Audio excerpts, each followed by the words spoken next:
You've done everything right. You've attended the lectures, you've made brilliant notes.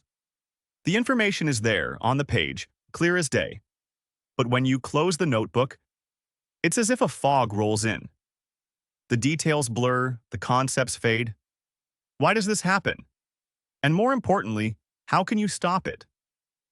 The answer lies not in how you record information, but in how you engage with it.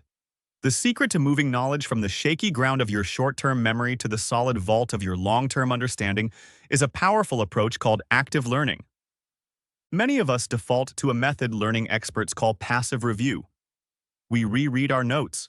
We highlight passages. We stare at the textbook, hoping the information will seep in by osmosis.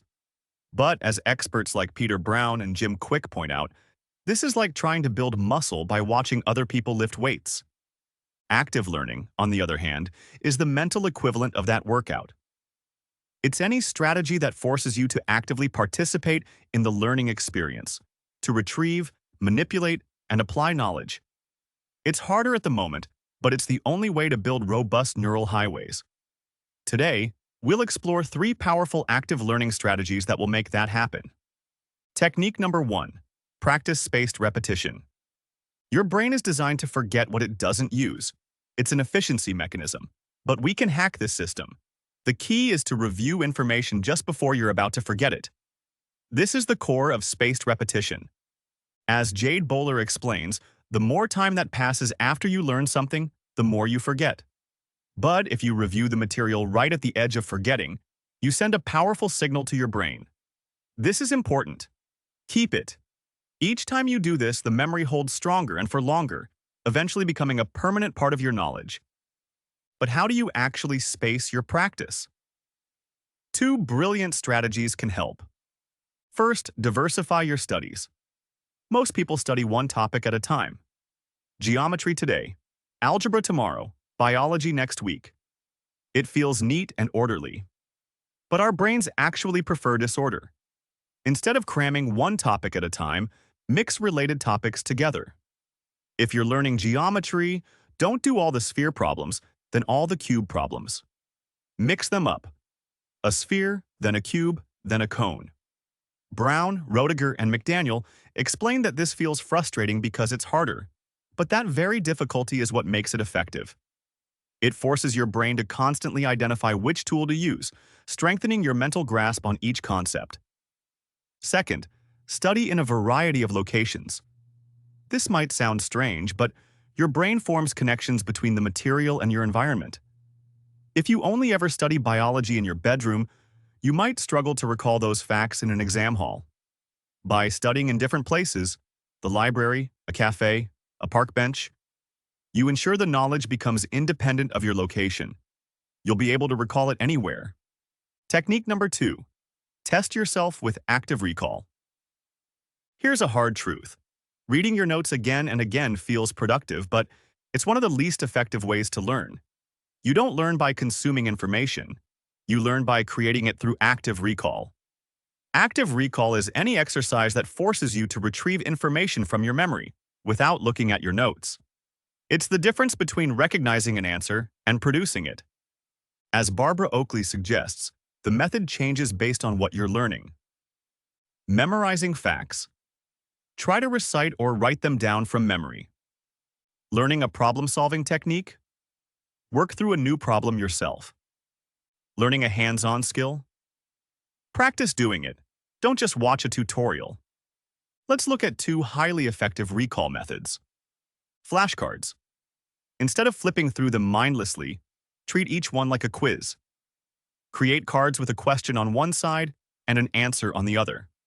Cover the answer, predict it, then check. That moment of uncertainty while trying to remember is what makes the learning stick. And don't just write words. Add symbols, drawings, or associations that connect to what you already know.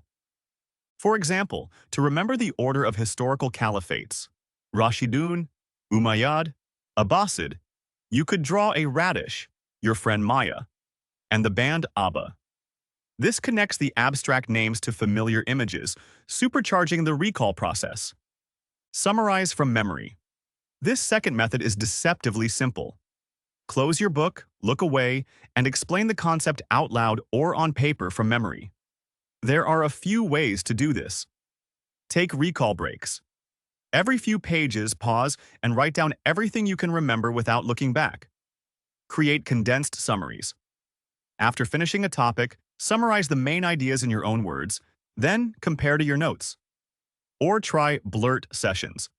Write everything you can remember about a subject as fast as possible, then check what you missed. Each of these turns passive input into active output. You're not copying the author's ideas. You're rebuilding them inside your own mind. Technique number 3. Teach what you've learned. This final strategy leverages a powerful psychological phenomenon known as the protege effect. Jim Quick recommends that you always study with the intent to teach the material to someone else.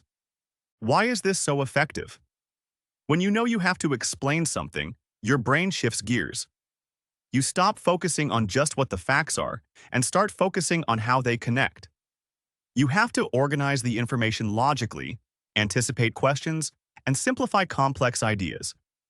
Studies have shown that students who teach others may not see a massive immediate boost, but their long-term retention skyrockets. A week later, they remember significantly more than their peers who only studied for themselves. Teaching, or even just pretending to teach to an empty chair or a pet, forces you to test your knowledge in a real-world context.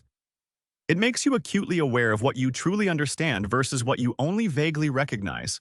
These 3 strategies are not meant to be used in isolation. They are a synergistic system. Your well-crafted notes from our last video become your raw material. Spaced repetition dictates the optimal schedule for reviewing that material. Active recall is the intense, focused workout you do during each session. And teaching is the ultimate test, the final rehearsal that proves you own the knowledge. This process isn't always easy. It feels more demanding than passively rereading notes. That feeling of difficulty, that mental strain, is not a sign that it's not working. It is the very sound of your brain building stronger, more resilient neural pathways.